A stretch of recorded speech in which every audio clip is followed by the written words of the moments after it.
Hey guys, so for the past couple years I've been using a knockoff Jaffster knob, which is this guy here. I don't know who I bought it from or where I bought it from, but it is not a genuine one that you buy from Bimmerworld. I wanted to go for a OEM look now, so I decided to buy this MTC gear shift knob.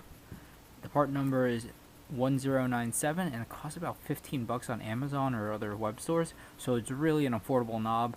And I just wanted to see if this was like a cheap Chinese plastic knob. So on first impressions, it's all rubber. So if you're looking for like a ZHP knob with like leather surround, it is not one of those. But it does feel nicely weighted because there is a weight up here. So now let's take a look at the actual weight of both of them on a scale.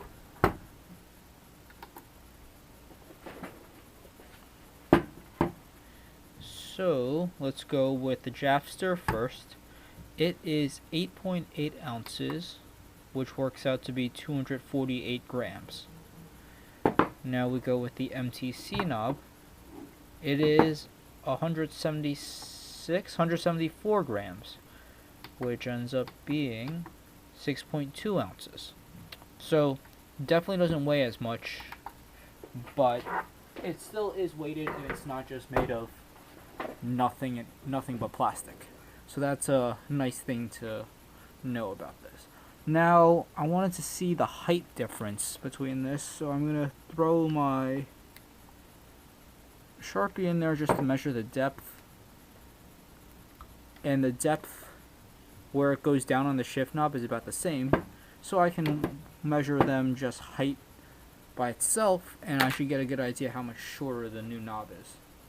So measuring the MTC knob, at its highest point, it's probably at 3 3/4 of an inch, maybe 3 5/8. Or sorry, no, 3 7/8.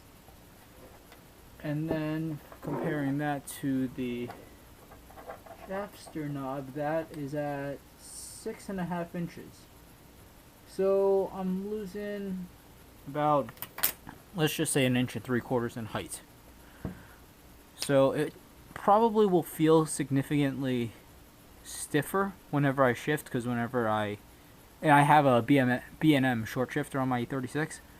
Whenever I shifted with this guy, it was just an effortless. It kind of just glided in like butter. But we're gonna try this one out. So in the next clip, you'll see my impressions and the fit and finish of it. Okay, so time to showcase the two knobs. I kind of just placed this on here. Not very well, but to give you an idea,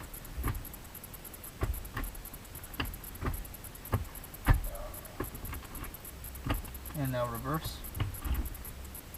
So a decent amount of throw. I'm kind of close to the HVAC unit. Now it's time to put this guy on. I gotta figure out which way it angles, because there's those tabs that I have to line up.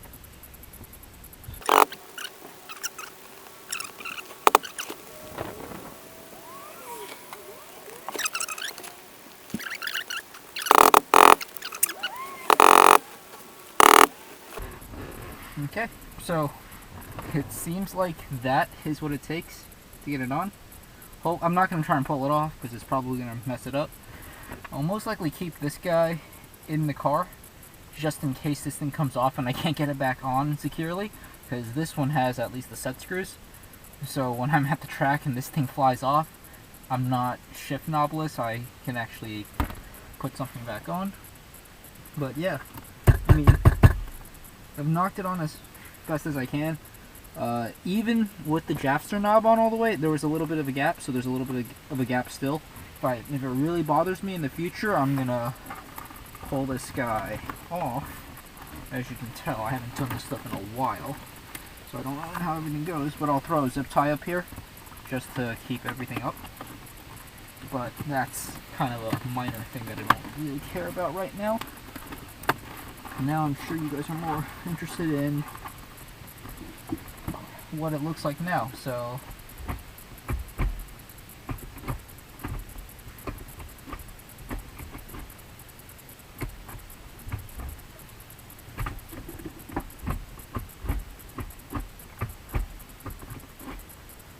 definitely more, it's more resistance, a little bit stiffer, but it honestly fits the interior pretty well. Like this material, or like this pattern, matches the shift knob pattern really well. It's an all black interior, it's an all black knob, and it's a 5-speed, and it's a 5-speed label. So I got no complaints at the moment. 15 bucks. Hopefully it doesn't fall off. It's pretty centered. So yeah. 0 complaints. There it is in gear.